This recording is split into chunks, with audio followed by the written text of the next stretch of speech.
নমস্কার বন্ধুরা, আজকে রাতের ডিনারটা ভাবলাম তোমাদের সাথে শেয়ার করি, সেই জন্য আজকে ভিডিওটা নিয়ে চলে এলাম। তোমরা দেখতে থাকো আজকে কি বানাই। এই দেখো, বিট আর আলু প্রথমেই আমি সেদ্ধ করে নিয়েছি, কারণ বিটটা তো তোমার সেদ্ধ করতে একটু টাইম লাগে, আর এখন নতুন আলু, এটাও সেদ্ধ করতে একটু টাইম লাগে, তাই বিট আর আলুটা আমি প্রেশার কুকারে একটা হুইসেল মেরে নিয়েছি। এবার দেখো, মাইক্রোওভেনের বোলের মধ্যে নিয়েছি বিনস, গাজর, পেঁয়াজ আর টমেটো। এইটাকে আমি এবার একটুখানি ভাপিয়ে নেব, আর এর মধ্যে আমি অ্যাড করে দেব নুনটা। এই যে নুনটা অ্যাড করে দিলাম, একটু নালে তো সবজিটার মধ্যে নুন ঢুকবে না। এইবার আমি এটাকে মাইক্রোওভেনে বসিয়ে দেব, যাতে সেদ্ধ হবে কিন্তু গলে যাবে না। সবজিগুলো গলে গেলে তো ভালো লাগে না। যে বসিয়ে দিলাম, মোটামুটি 5 মিনিটের মধ্যে সেদ্ধ হয়ে যাবে। দেখো, খুব অল্প তেল কড়াইতে গরম হওয়ার জন্য বসিয়ে দিয়েছি। তেলটা হালকা গরম হয়ে গেছে, এবার আমি দিয়ে দিচ্ছি গোটা গরম মশলা আর গোলমরিচের ফোড়ন। এবার ফোড়নটা রেডি হওয়ার জন্য অপেক্ষা করব।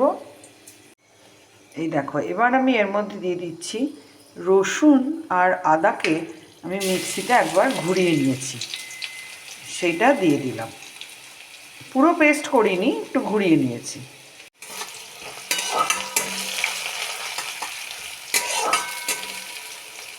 এবার এটাকে আমি একটুখানি ভাজার জন্য ছেড়ে দিলাম, আঁচটা কমিয়েই রেখেছি। দেখো, এগুলো মোটামুটি একটু রোস্ট হয়ে গেছে। এবার আমি এর মধ্যে দিয়ে দিচ্ছি পেঁয়াজের কুচি। মোট আমি 4টে পেঁয়াজ নিয়েছিলাম, তার মধ্যে এই 2টো পেঁয়াজ এখানে কুচিয়ে দিয়েছি বড় সাইজের, আর 2টো পেঁয়াজকে আমি কেটে ওই যে যেখানে তোমার মাইক্রোওভেনের ওই সবজিগুলো সেদ্ধ হতে দিয়েছি ওর সাথে দিয়েছি। এবার এটা আমি একটুখানি ভাজা ভাজা করে নেব। এবার আমি নুনটা অ্যাড করে দিই। সবজিগুলো যেখানে বয়েল হতে দিয়েছি ওখানেও নুন দিয়েছি, আর ওখানে আমি বিট আর আলুর মধ্যেও নুন দিয়ে দিয়েছিলাম। দেখো, হালকা ভাজা হয়ে গেছে। এবার আমি অ্যাড করব চিকেনটা দিয়ে দিলাম। পুরো চিকেনটাই অ্যাড করে দিই। দেখো, একটু নাড়াচাড়া করে দিলাম।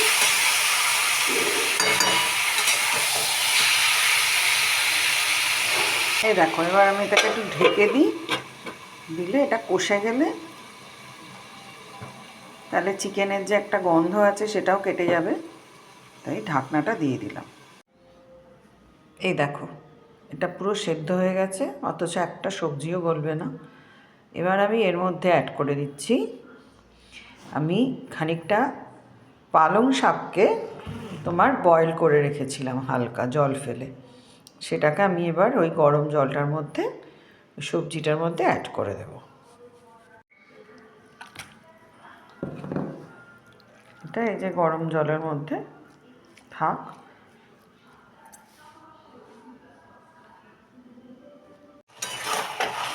দেখো, চিকেনটা একদম রেডি হয়ে গেছে, যেটুকু জল বেরিয়েছিল টেনে নিয়েছে। এবার আমি এটাকে সেদ্ধ করার জন্য বসিয়ে দেব। দেখো, প্রেসার কুকারে বসিয়ে দিলাম মাংসটা। ও একটা হুইসেল মারবো, হয়ে যাবে। ততক্ষণ তোমাদের সাথে একটু গল্প করি। ডিনার বানানো চলছে, এদিকে পাউরুটি নিয়ে চলে এসেছে। আজকে ওই স্যুপটার সাথে পাউরুটি দিয়ে খাবে, রুটি ফুটি খাবে না। আর স্যুপ পাউরুটিতে শুধু হবে না, তার সাথে কি এনেছে দেখো, গুড়ের রসগোল্লা। মানে পুরো খাবারটা যতটা হেলদি ছিল সেটা হেলদি থাকবে না, গুড়ের রসগোল্লাটি খেয়ে তবে ঘুমোতে যাবে। মানে ভাত মাছ যদি না হয়, যদি রুটি বা পাউরুটি বা এই জাতীয় খাবার হয়, তাহলে তার শেষে একটা মিষ্টি চাই, কিন্তু সুগার আছে, সেটা তো বুঝবে না। যাই হোক, এই যে রসগোল্লা কিন্তু ভালোই লাগছে বেশ, গুড়ের গরম রসগোল্লা। দেখি ওদিকে মাংসটা কত দূর এগোলো। দেখো আবার কড়াই বসিয়ে দিয়েছি। এবার প্রথমে ওই বিট আর আলু যে সেদ্ধ করেছিলাম সেটা দিয়ে দিই, ফোটা অবধি অপেক্ষা করব। তাই এবার কয়েকটা কাঁচা লঙ্কা এর মধ্যে ফেলে দিলাম।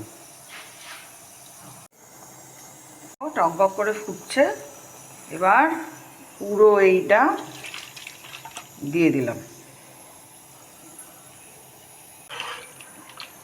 একটু নাড়াচাড়া করে দিলাম, ভালো করে মিশিয়ে নিলাম।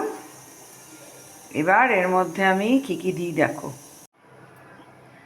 এই যে এর মধ্যে এবার দিয়ে দিচ্ছি পুরো চিকেনটাকে। দেখছো কতখানি হয়েছে, পুরো কড়াইটা উঠছে গেছে। এবার এটাকে বেশ ভালো করে মিশিয়ে নিয়ে আমি ফোটাবো। আর এর মধ্যে এরপরে দিয়ে দেব একটুখানি, দেখো কতখানি টইটুর আমার কড়াই ভর্তি স্যুপ হয়েছে। এর সাথে এর মধ্যে আমি এবার অ্যাড করে দিচ্ছি বেশ খানিকটা গোলমরিচের গুঁড়ো, সামান্য একটুখানি গরম মশলার গুঁড়ি। দেখো টকবক করে ফুটছে, এবার আমি দিয়ে দিলাম একটুখানি মাখন। ব্যাস, এবার একটুখানি ফুটিয়ে তারপরে আমি বন্ধ করে দেব গ্যাসটা। দেখো আমার স্যুপ পুরো একদম রেডি, কিন্তু এতখানি আমি ভারী যে চাকাতেই পাচ্ছি না। কেমন হয়েছে বন্ধুরা একটুখানি কমেন্ট করে জানিও। ভালো লাগলে একটা লাইক, একটা কমেন্ট, একটু শেয়ার করে দিও।